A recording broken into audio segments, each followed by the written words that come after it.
Sa planong road diet sa EDSA, bibigyan ng eksklusibong lane ang mga motorsiklo. Pero pagbabawalan silang dumaan sa mga flyover at underpass. Saksi si Salima Refran. Sa tindi ng traffic, di na bago ang mga motorsiklong panay ang singit.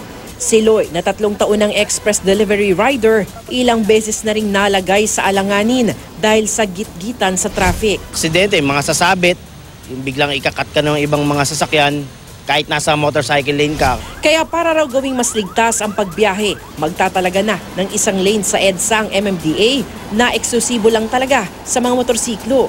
Di tulad ng motorcycle lane ngayon kung saan maaaring dumaan ang iba pang mga sasakyan.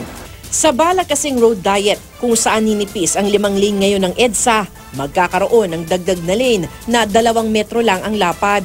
Mula sa dating nasa second lane, ilalagay ang exclusive motorcycle lane sa tabi mismo ng yellow lane ng mga bus. They are forced to stay in their lane and follow the queue.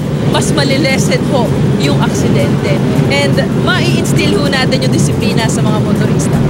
Bukod dito, pagbabawalan na rin ang mga motorsiklo sa mga flyover at mga underpass. Kung itatabi ho natin sila dito sa yellow lane, mas magiging dire-diretso ho yung biyahe nila. Sa datos ng MMDA, halos 300,000 ang inirehistrong mga bagong motorsiklo noong 2018.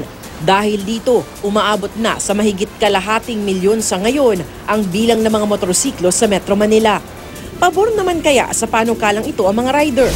Medyo mas risky yun kasi may mga bus na biglang kumakabig. Hindi naman siya basta-basta mapapansin, lalo maliit. Yun sa motorcycle lane na para sa motor lang talaga, pabor.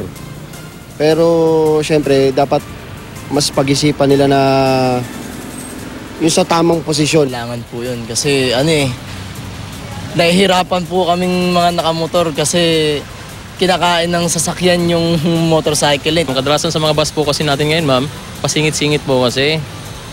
Mas maganda po sana kung kami sa kabilang side po sana na kasabay dun sa mga kotse. Bumuo na ng Technical Working Group ang Metro Manila Council para pag-usapan ang panukalang ito.